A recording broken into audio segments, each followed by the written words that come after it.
지난주부터 우리가 10월 한 달 동안에는 믿음의 여정이라는 큰 주제를 가지고 주일 말씀을 함께 나누고 있습니다. 지난주에는 하나님과 인간이라는 주제를 가지고 하나님에 대해서 또 우리 한 사람 한 사람 인간에 대해서 생각해 보는 시간을 가졌습니다. 오늘은 예수님과 그 구원에 대하여 우리가 함께 살펴보면서 예수님과 구원의 관계성, 그리고 그것이 우리와는 또 어떻게 연결되어지는가, 또한 그 연결점이 우리의 삶에서는 어떻게 고백되어지는가에 대해서 살펴보는 시간을 갖도록 하겠습니다. 제가 먼저 드리길 원하는 말씀은 아무래도 기본적인 것들을 이야기하는 자리이다 보니까 조금은 지식적인 내용들을 나누어야 할 필요가 있습니다. 그래서 조금 딱딱하게 여겨질 수도 있지만 우리가 그 속에서 역사하시는 하나님과 또한 성령님의 은혜를 한번 간구하면서 말씀을 한번 대해보기를 소원합니다. 제가 일전에도 여러분들과 잠깐 나누었던 것과 같이 저는 어렸을 때 예수님을 성경에만 기록되어져 있는 인물, 여러 교회 학교를 다니면서 삭개오를 만나신 예수님, 병자를 고치신 예수님, 이런 식으로 성경에 기록되어진 예수님만을 알고 있을 때가 있었습니다. 그리고 그러한 때를 벗어나게 되어서 그 성경에 기록되어진 예수님이, 치유의 예수님, 용서의 예수님, 화해의 예수님이 나의 예수님이 되는 것을 경험하였던 때가 또한 있었습니다. 이처럼 우리는 예수님을 지식적으로 알아가야 하는 시기를 경험해야 하고, 또한 이와 더불어 예수님을 직접 만나고 함께 살아가는, 경험하는 시기를 우리는 또한 가져야 합니다. 이 두 가지 모든 경험이 우리에게는 굉장히 중요한데, 내 안에 계신 예수님에 대한 올바른 지식과 그에 대한 증거들을 성경적으로 이해할 수 있어야 하고, 그와 함께 삶에 적용되어진 나의 예수님을 우리는 함께 고백할 수 있어야 합니다.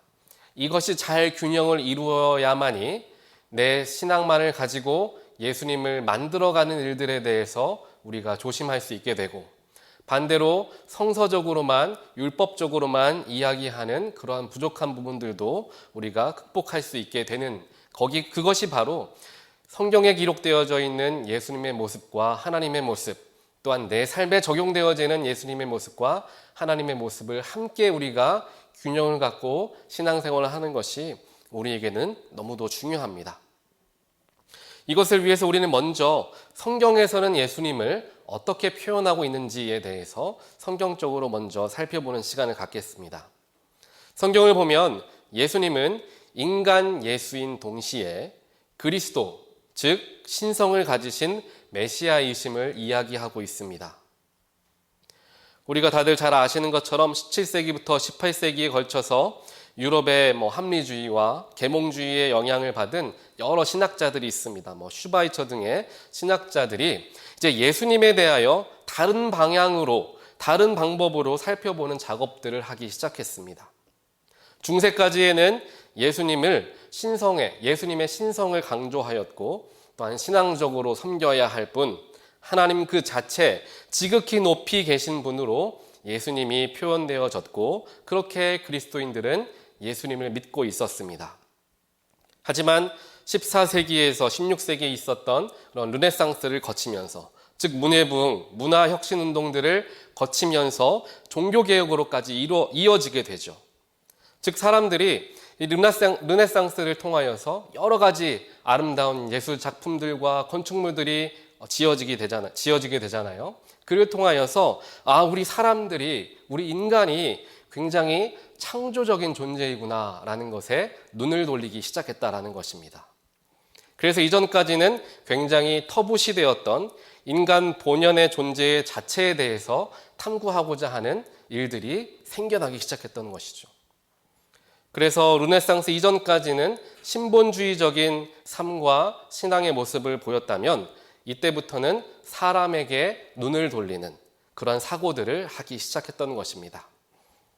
그래서 교회에서도 이제까지는 성경에 기록되어진 대로, 또한 교회가 이야기하는 대로 그대로 믿고 순종하고 복종하기만 하면 됐지만, 이제는 우리의 이성을 가지고, 우리의 학문을 가지고 성경을 공부해보자, 더 나아가 예수를 알아가 보자라는 분위기가 무르익게 되었던 것입니다.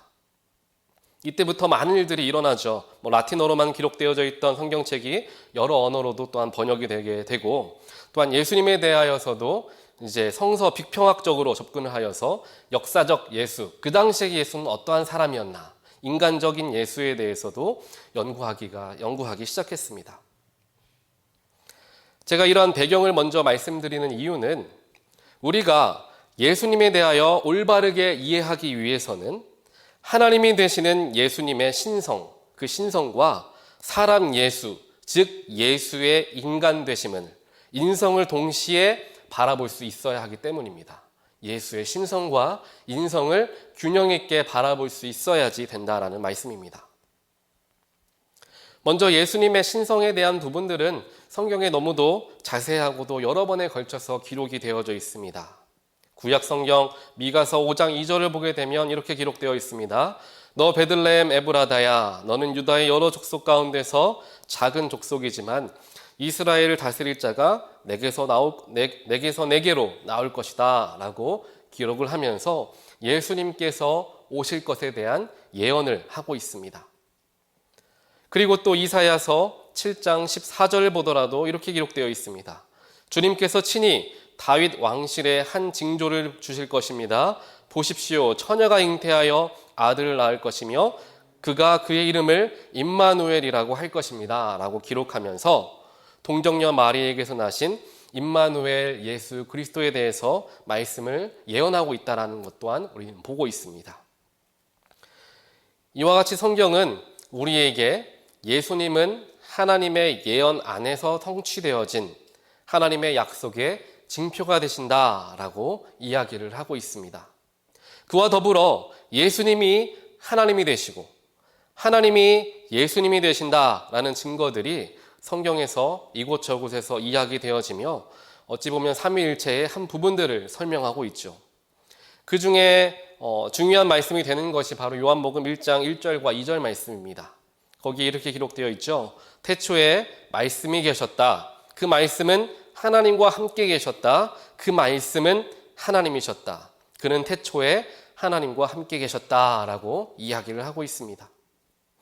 태초에 말씀이 있었는데 그 말씀이 하나님과 함께 계셨고 그 말씀이 하나님 그 자체다라고 이야기하고 있습니다. 그 말씀에 이어져서 요한복음 1장 14절에서는 이렇게 기록합니다. 오늘 본문이죠. 그 말씀은 육신이 되어서 우리 가운데 사셨다. 그 말씀이 육신이 되셨다라고 이야기합니다. 그 말씀, 하나님께서 육신을 입으시고 오신 분이 예수 그리스도이다라는 것을 이야기하고 있는 것이죠. 요한복음에 기록되어진 이 말씀이라는 단어는 헬라어로는 이제 로고스라고 표현이 되어지는데 이 로고스라는 단어가 결국 말씀도 의미하지만 예수님을 지칭하는 단어다라는 사실 또한 우리는 잘 알고 있습니다. 이렇게 말씀을 통하여서 하나님과 예수님께서 한 분이 되신다라는 것을 성경은 이야기하고 있고 그를 통하여서 예수님의 신성이 성경에서 또한 드러나고 있다라는 것입니다. 이렇게 예수님의 하나님 되심을 우리가 살펴보는 것과 동시에 예수님의 인간적인 모습 또한 성경에서 우리는 발견할 수가 있습니다. 먼저 예수님은 마리아라 하는 한 여인의 배에서 난 사람의 아들임이 예수님의 인성을 더욱더 표현을 하고 있죠.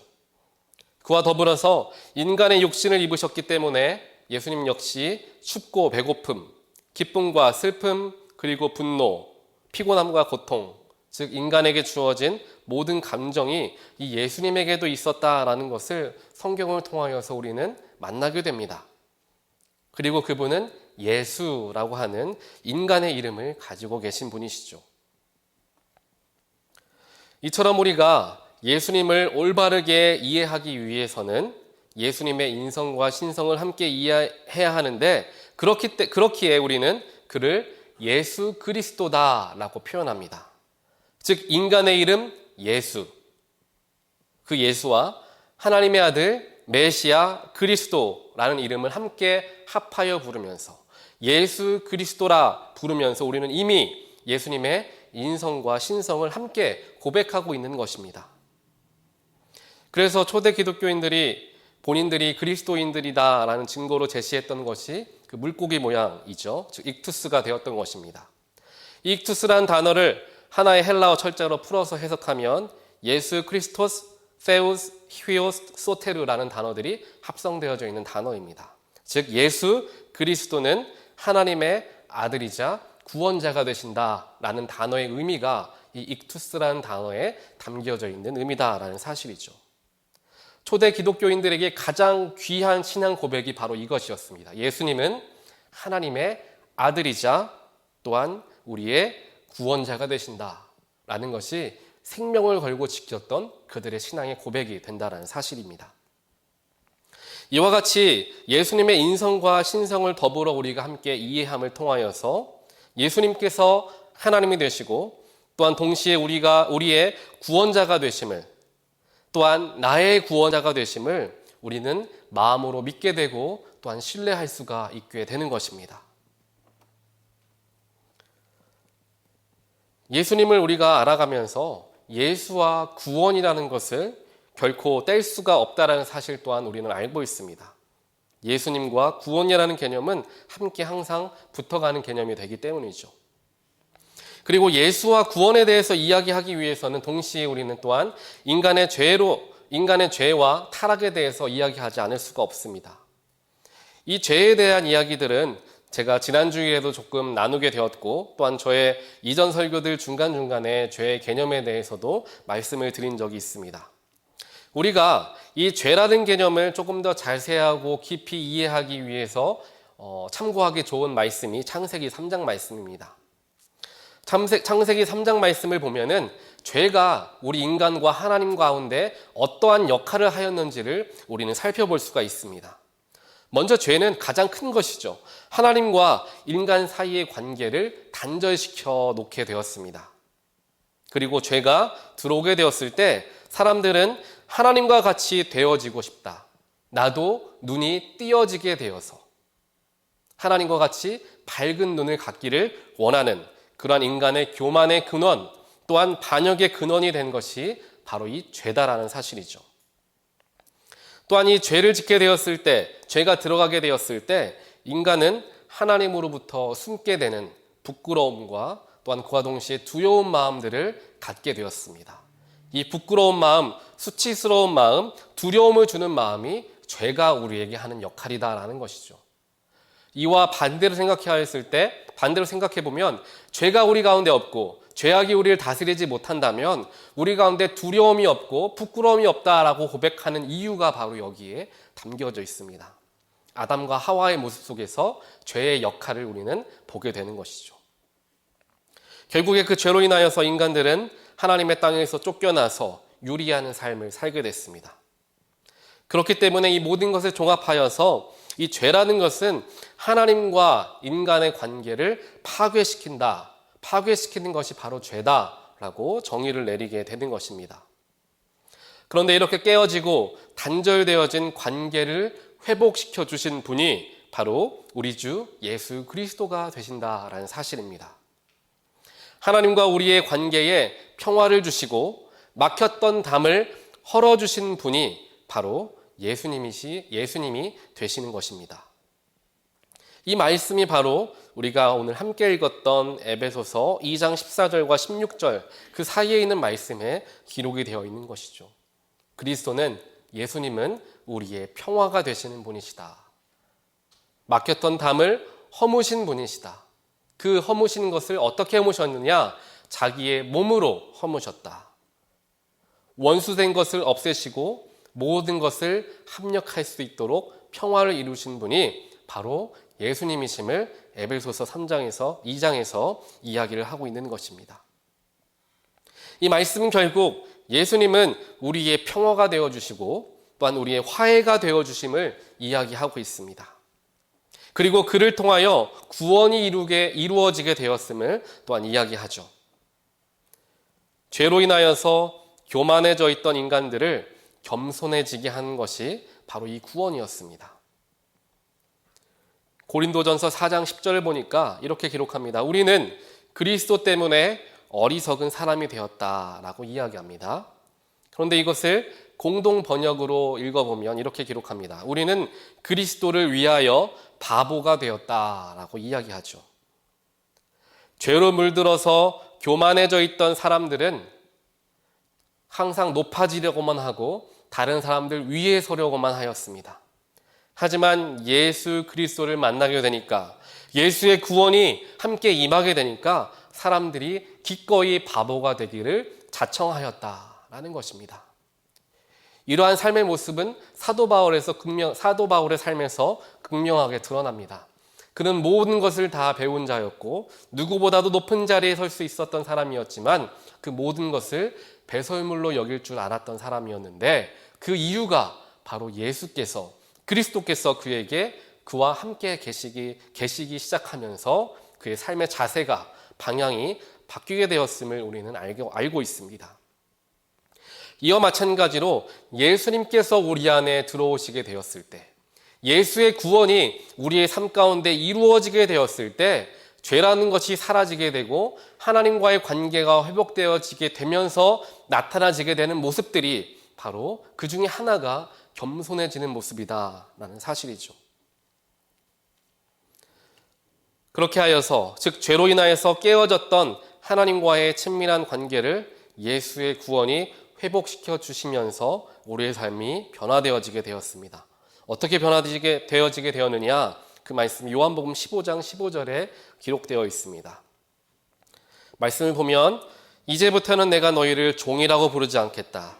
종은 그의 주인이 무엇을 하는지를 알지 못한다. 나는 너희를 친구라고 불렀다. 내가 아버지에게서 들은 모든 것을 너희에게 알려주었기 때문이다 라고 이야기하면서 예수님께서 하나님과 우리의 관계를 회복시켜 주시고 온전하였던 모습으로서 살아갈 수 있도록 인도하시는 것을 보게 됩니다. 즉 아담과 하나님께서 에덴 동산에서 누리셨던 그 친밀함의 관계가 이 구원을 통하여서, 이 예수를 통하여서 회복되어지게 되었다라는 사실을 성경을 통하여 우리는 볼 수가 있다라는 것입니다. 결국에 이 구원이라는 것은 우리 인간으로 하여금 단절해서 화해로 나아가게 합니다. 또한 교만에서 겸손의 자리로 나아가게 하며 반역에서 순종을 할 수 있게 우리를 변화시켜 줍니다. 또한 수치스러운 마음에서 친밀함으로, 두려움에서 사랑으로 옮겨가게 해주신 것이 바로 예수 그리스도의 구원이 된다라는 사실입니다. 이 구원은 예수를 우리가 그리스도로 믿고 신뢰하는 순간, 그 순간 우리에게 주어지는 것이 바로 이 구원입니다. 구원은 미래에 우리가 얻게 될 영광, 혹은 죽고 나서 얻어지게 되는 것, 미래에 누리게 되는 그러한 자체, 그것으로만 끝나는 것이 구원이 결코 아닙니다. 구원은 이미 우리가 받은 것이고 지금부터 우리가 풍성하게 누리며 살아가야 할 하나님의 놀라우시고 귀한 축복이 되는 것이 바로 이 구원이 된다는 사실이죠. 성경을 보면은 예수를 만난 많은 사람들이 병고침을 받는 동시에 구원을 잊게 되었음을 함께 보게 됩니다. 사마리아 여인도 예수를 만나고 어떻게 변했습니까? 지옥 같았던 삶이 천국으로 변화하는 삶을 살게 되었습니다. 이전까지는 똑같은 자리가 피하고 싶은 자리, 도망치고 싶은 자리, 정말 죽고 싶은 자리였는데 예수가 그 안에 들어가니까, 예수의 구원이 허락되어지니까 그 자리가 지옥에서 천국으로 변화되어지게 되었다. 환경의 문제가 아니라 내 안에 있는 예수 그리스도가 나의 삶을 바라보는 시선을 변화시켜주게 되었음을 우리는 보게 됩니다. 예수님께서 또한 삭개오의 집에 유하시면서 무엇이라 말씀하셨냐? 오늘 구원이 이 집에 임하였다라고 이야기합니다. 삭개오의 집, 삭개오가 항상 짓눌려 있었던 삶의 무게들, 죄책감들, 그 모든 것들을 예수님께서 함께 하시니까, 예수님께서 그 집에 유하시게 되니까 구원이 그 자리에 임하게 되었다라는 것을 보게 된다라는 것이죠. 그 순간부터 삭개오의 삶이 변화되어지게 되어서 자신이 착복했던 모든 것들을 몇 배나 갚아주는 일들을 하게 되고 선한 일들로 연결되어지는 것을 보게 됩니다. 이 모습들을 통하여서 구원이라는 것은 미래에 얻게 되는 하나님의 축복으로만 끝나는 것이 아니라 그리스도인들에게, 우리 모두에게 이미 주어진 현재 진행형의 축복이 된다는 사실을 반드시 믿게 되는 우리 모두가 되시기를 주님의 이름으로 축원드립니다. 그래야지 구원이 나의 안에 지금부터 영향력을 미치는 축복이 되어야지 나의 삶이 변화되어지게 되어 있습니다. 그것을 알지 못하면 우리는 천국에 갈 때만을 기다리며 하나님을 만나게 될 때만을 기다리면서 그때까지 고통스럽고 힘든 삶을 살아갈 수밖에 없습니다. 하지만 예수를 그리스도로 믿는 그 순간, 예수가 나의 마음 가운데 주인으로서 좌정하는 순간, 그 순간 우리에게 이미 구원은 허락되어질 축복이다라는 것입니다. 우리는 그것을 지금부터 누리며 살아가야 합니다. 이미 우리는 천국 백성입니다. 또한 천국을 살아가는 사람들이다 라는 사실입니다. 그래야 우리의 고백이 이렇게 나오죠. 주 예수와 동행하니 그 어디나 하늘나라. 주님과 동행하는 그 자리가 하늘나라입니다. 이전까지는 피하고 싶고 가기 싫었던 공동체가 있고 모임이 있고 또한 만남들이 있을 수 있었을 것입니다. 하지만 내 안에 그리스도가 함께하니까, 내가 예수와 동행하니까 그 자리가 하늘나라가 되더라라는 것입니다. 결국 우리가 바라보아야 할 것은 세상에 있는 죄악된 모습을 바라보는 것이 아니라 내 안에 있는 예수 그리스도, 나를 변화시킨 예수님, 죽을 수밖에 없는 나를 살리신 예수님을 바라보게 되었을 때 그 감사함 때문에, 그 감격함 때문에 내가 걸어가는 자리들이 천국으로 변화되게 된다는 사실입니다. 그러니까 예수를 주인으로 모신 사람들의 삶의 모습들이 바뀌어져 있는 모습들을 우리는 보게 됩니다. 예수를 마음에 구주로 품고 살아가는 사람들의 주변에는 정말 밝은, 정말 향기로운 향기가 나는 것을 우리는 보게 됩니다. 또한 그 자리에 그분의 삶에 많은 어렵고 힘든 분들이 모여들게 되는 그런 모습들을 보게 됩니다. 우리 교회의 역할이 바로 여기에 달려 있습니다. 다른 멋진 행사, 정말 사람들의 이목을 끌만한 행사들을 하는 것이 아니라 정말 우리가 예수를 구주로 삼은 교회가 되었을 때 아픔이 있고 상처받고 고통받은 자들이 자연스럽게 우리 교회로 모여들게 되어 있는 것입니다. 그러한 모습을, 그러한 삶을, 그러한 신앙의 모습을 가져야 하는 것이 바로 우리에게 주어진 사명이고 우리가 또한 누려야 할 축복입니다. 이미 우리는 구원을 입은 사람들입니다. 이미 천국을 살고 있는 사람들입니다. 이 사실을 반드시 기억하는 저와 여러분 되시기를 간절히 축복드립니다. 이 말씀을 우리가 기억하면서 결국에 하나님을 믿는 사람들이지만, 하나님을 의지하는 사람들이지만 우리가 마음을 어디에 두고 있는가, 무엇을 바라보고 있느냐에 따라서 우리의 삶이 정말 다를 수밖에 없다는 사실을 우리는 알 수가 있습니다. 그래서 우리가 파스칼의 팡세 책을 보면은 인간을 이렇게 나누고 있습니다. 세 가지로 나누는데 첫 번째로 세 가지 중에 세 가지로 나누고 두 가지로 나눕니다. 세 가지로 나누는 걸 보면은 첫 번째로는 신을 발견하고 신을 섬기는 사람들. 첫 번째 부류입니다. 두 번째는 신을 발견하지는 못했지만 신의 존재를 쫓아서 추구하는 사람들. 그것이 두 번째 부류의 사람입니다. 세 번째 부류의 사람은 신을 알지도 못하고 바라며 살아가고 싶은 마음조차도 없이 그냥 그저 살아가는 사람들. 이렇게 파스칼은 인간을 세 가지 부류로 나누어서 이야기합니다. 또 그 책을 보면은 인간을 두 부류로도 나누는데 이 부분이 참 재미있고 의미가 있는데요. 그것이 무엇이냐? 첫 번째 부류의 사람은 자기를 죄인이라고 고백하는 의인이 있다. 나는 죄인입니다 라고 고백하는 의인이 있다는 거예요. 반대로는 나는 죄가 없다 라고 하는 죄인이 있다라는 사실입니다. 즉 나는 의인이다 라고 이야기하는 죄인이 있다라는 사실입니다. 참 재미있죠? 예수님을 구주로 믿는다 고백하는 이 세상의 수많은 그리스도인들도 마찬가지로 이렇게 두 부류의 사람들 혹은 세 부류의 사람들로 나누어질 수가 있습니다.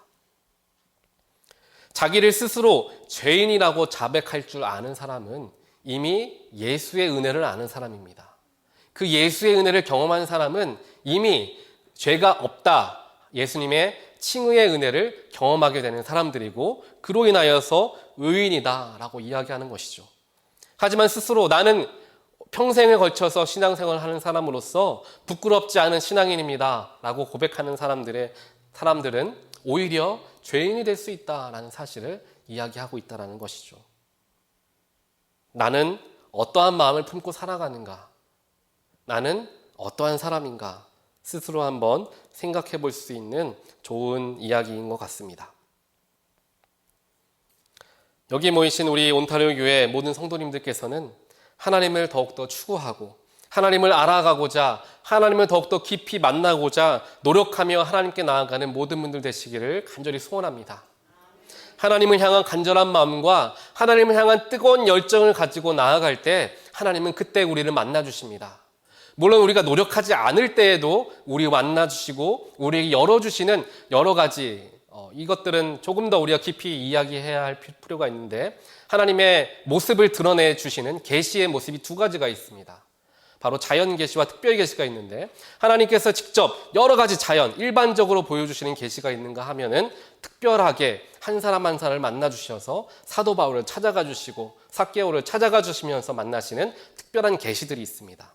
계시라는 것은 결국 하나님이 자신의 모습을 드러내 보여주시는 것을 계시라고 의미합니다. 즉 우리가 하나님께 나아가려고 하나님을 만나고자 하나님 앞에 자꾸만 나의 마음을 드리고 쓰게 될 때 만나지게 되는 하나님의 모습이 있는가 하면은 그렇지 않는 삶 속에서도 자연스럽게 발견되어지는 하나님의 모습도 있다는 사실입니다. 이와 더불어 예수님을 우리의 구주로 모시고 살아가는 우리의 마음, 예수님이 나의 주인이 되신다라는 것을 항상 묵상하고 그것을 믿고 신뢰하며 살아가는 사람들이 되기 위해서는 우리는 항상 십자가를, 예수를 사모할 수 있어야 합니다. 낮아지는 것은 노력과 훈련이 필요합니다. 낮아지기 위해서는 예수의 십자가 앞에 우리의 십자가, 예수님께서 지고 가신 십자가에 내 십자가를 지고 동참할 때 얻어지는 것이 바로 겸손함, 낮아짐입니다. 예수님은 나를 위해서 십자가 지셨습니다. 우리를 위해서 모든 물과 피를 흘리셨습니다. 그런데 그 예수님의 희생에만 감사할 줄 알고 나에게 주어진 십자가를 지지 못한다면 우리는 결코 예수의 은혜를 온전하게 입은 자라고 말할 수 없을 것입니다. 우리가 나에게 주어진 십자가가 각자에게 다들 있을 것입니다. 그것이 비록 나에게 어려움과 힘듦 또한 이겨내야만 하는 무엇이 어떠한 문제가 될 수도 있을 것입니다.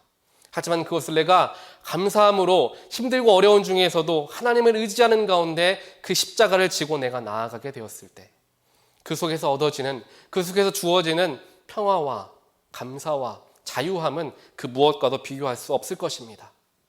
그러한 마음으로 우리가 삶을 살아가게 되었을 때, 그러한 삶의 자세를 갖게 되었을 때 예수의 은혜와 예수의 복음이 온전하게 우리의 삶에서 나타내어지게 되고 고백되어지게 되는 것입니다. 이처럼 모든 것을 다 가지고 있지만 아무것도 가지지 않은 사람과 같이 겸손함과 낮아짐의 자세를 가져야 하는 것이 우리 그리스도인의 모습이 되는 것입니다. 그렇기에 기독교는 역설의 종교라고 이야기하죠. 모든 것을 누리고 있지만 항상 낮음을 고백합니다. 고난 중에 있지만 화평함을 고백합니다. 십자가에 달려 돌아가셨지만 부활하셨음을 고백합니다. 이 모든 것이 내려놓음을 통하여 더욱 귀한 것을 얻게 되는 성경의 진리를 우리는 믿고 신뢰하기 때문에 얻을 수 있는 마음들이다라는 사실입니다. 그렇기에 정말 지옥과 같은 어렵고 고난스럽고 고통스러운 우리의 삶의 환경들이 그 속에서도 감사함과 기쁨을 누릴 수 있는 삶으로 변화되어지게 된다는 사실입니다. 오늘 이 말씀을 함께 기억하시면서 예수가 그 구원이 우리의 마음에 있음을 느끼시고 경험하시게 되는 모든 분들 되시기를 간절히 축원드립니다. 예수님께서 우리를 사랑하시고 예수님께서 우리의 주인이 되시길 원하십니다. 그렇기 때문에 우리를 이 자리로 불러주시고 하나님의 사명을 허락하시며 한 공동체로 이루어 주셨습니다. 우리 이 시간 함께 내 영혼이 은총 입어 함께 찬양하실 텐데요. 이 찬양하시면서 한번 가사를 잘 묵상하시면서 우리의 영혼을 하나님께 올려드리는 시간을 한번 갖도록 하겠습니다. 내 영혼이 은총 입어 중한 죄짐 벗고 보니 슬픔 많은 이 세상도 천국으로 화하도다. 할렐루야 찬양하세. 내 모든 죄 사함 받고 주 예수와 동행하니 그 어디나 하늘. 우리 1절 더 한번 찬양합니다. 내 영혼이 은총 입어 중한 죄짐 벗고 보니 슬픔 많은 이 세상도 천국으로 아멘. 할렐루야 할렐루야 찬양하세. 내 모든 죄 사함 받고 주 예수와 동행하니 그 어디나 하늘. 할렐루야 찬양하세. 할렐루야 찬양하세. 내 모든 죄 사함 받고 주 예수와 동행하니 그 어디나 하늘나라. 할렐루야 찬양하세. 내 모든 죄 사함 받고 주 예수와 동행하니 그 어디나 하늘나라. 아멘. 하나님 감사합니다.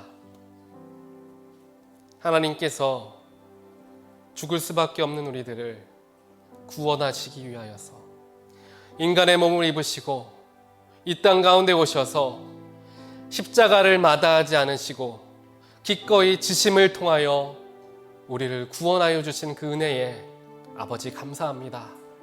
지금 그 구원의 은혜가, 그 예수의 사랑이 나의 마음 가운데 함께 있는 줄 저희들 믿습니다.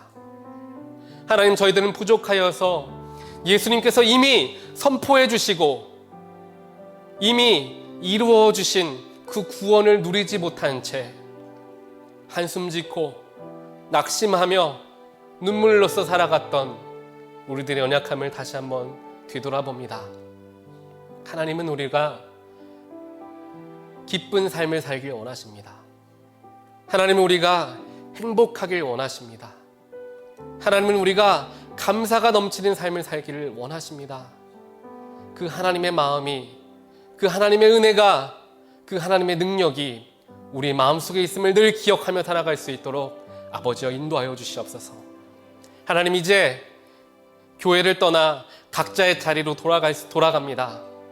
그 자리에 돌아갔을 때 이전과 같이 나의 삶을 어렵게 하고 나의 마음을 힘들게 하는 그 모든 것들이 그대로 그 자리에 있을 수도 있습니다. 하지만 내 안에 있는 예수님을 다시 한번 예수님에 집중하는 시간을 갖고 돌아가는 우리의 발걸음은 분명히 다를 줄 믿습니다. 예수가 내 안에 있음을 믿고 의지하는 가운데 걸어가는 우리의 삶이 천국이 되어짐을 다시 한번 저희들 믿고 나아갑니다. 세상 그 무엇도 나의 마음을 흔들지 못하게 하여 주시옵소서. 세상의 많은 어려움과 문제들 때문에 내 마음이 요동치지 않게 하여 주시옵소서.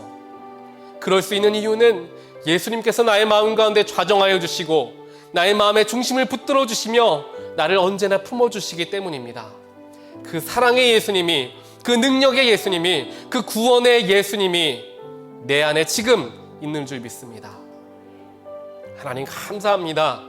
나를 구원하여 주셔서 감사합니다. 내 마음 가운데 지금 감동함을 주셔서 감사합니다. 나를 만나 주셔서 감사합니다. 나를 불러 주셔서 감사합니다. 나를 사용하여 주셔서 감사합니다.